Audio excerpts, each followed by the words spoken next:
So I don't know about you guys, but I'm really liking what I see in Season 2 of House of the Dragon and how this story is unfolding.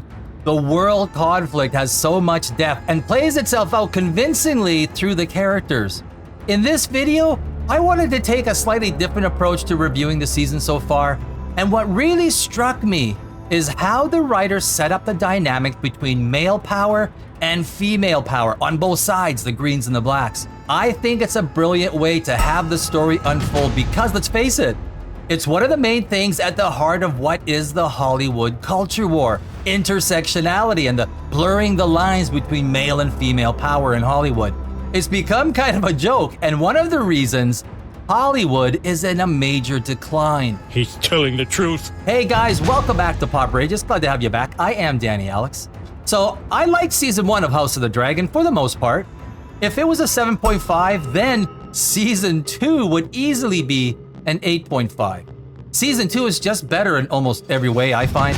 I found Season 1 to be scattered with the 2 time jumps. It muddied up the story and the characters. Yeah, I can see it. Forcing the central conflict to the end of the season before it could clearly establish itself. It took some time for the actors to get their footing with the characters they played. The same was true for the writers, directors, and creatives. But Season 2 has put all of the story elements together so well, creating clear and distinct characters with specific motivations and a storyline that is literally a Game of Thrones with dragons at the center of the complex power structure. But the real theme of Season 2, and I think they'll carry this on through the entire series, is the delineation between male and female power. And what they have done is brilliant on so many levels. I'd like to hear about it. I make no apologies for calling out the complete disaster that is Star Wars. It's the clearest example of how a TV and movie franchise has perverted the dynamic between male and female power. The reality is, they are both radically different. For the characters and story to be believable, the writers must project power in natural and believable ways.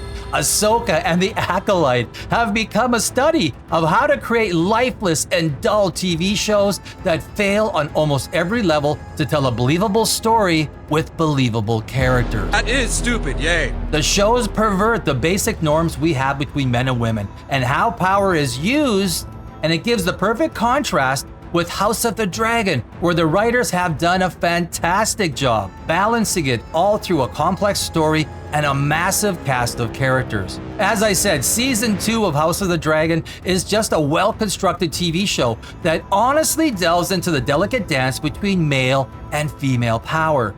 The 2 main houses, the Targaryen and Hightowers, have similar setups. What Rhaenyra is to the blacks, Alicent is to the greens. What Daemon is to Rhaenyra, Aemond is to Alicent. What Lord Corlys is to Rhaenyra, Otto Hightower is to Alicent and King's Landing. They all play out very differently, but there are some similarities in the story dynamics, motivations, and reasons for the characters to exist on each side. Go on. The character dynamic between Rhaenyra and Daemon is the best example of how male and female power is balanced within the central conflict, the fight for the Iron Throne. What Rhaenyra feels she lacks is what Daemon has in abundance.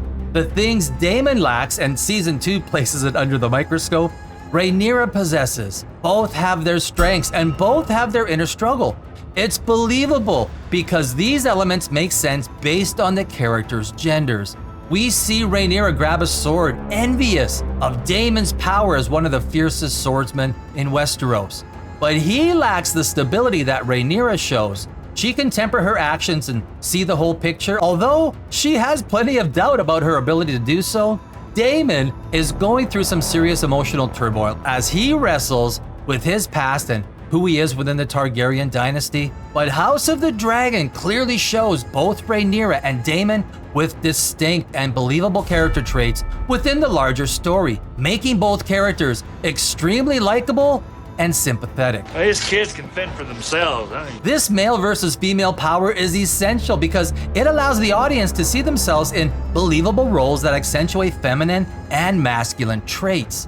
There's always exceptions, such as Brienne of Tarth in the original Game of Thrones, who was also an extremely well-written female character. But what we see is that House of the Dragon has created another compelling cast of characters. There's Lord Larys, the clubfoot, He's an awesome character. His strength is more feminine because of his physical limitations, but the writers give him distinct character traits that the actor, Matthew Needham, magnifies, creating a mysterious, intellectually adept character. This is a similar setup with Mysaria, who is easily one of the best characters in Season 2. Like Lord Larys, all of her strength lies in her cunning, her ability to perceive the world around her and put into action the weapons that she has that have no relation to swords and armor. Lord Larys and Mysaria have similar roles and ways of projecting their power. Even so, the writers still give Mysaria a distinctly feminine tone in how she projects it, with Lord Larys possessing a masculine skew to the power of his manipulation and intellect. This male and female power dynamic is made all the more compelling when you add in the near-flawless production. Put it on visual. All of the sets are expertly constructed, and the costume team does a fantastic job of establishing the apparent differences between the houses and each of the characters.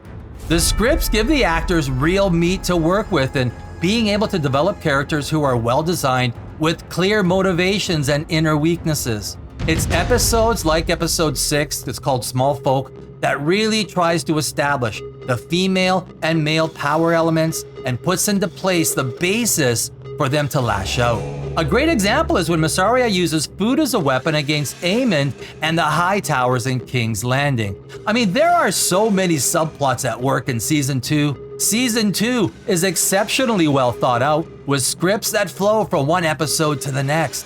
But most of all, Season 2 does an amazing job projecting male and female power in believable ways. Unlike many movies and TV shows that fail at this in such an epic way. But I'm looking forward to the rest of the House of the Dragon and feel that this male and female power dynamic is going to continue right through the very end. And that's all I have to say about House of the Dragon for now. I will see you in our next video. Cheers.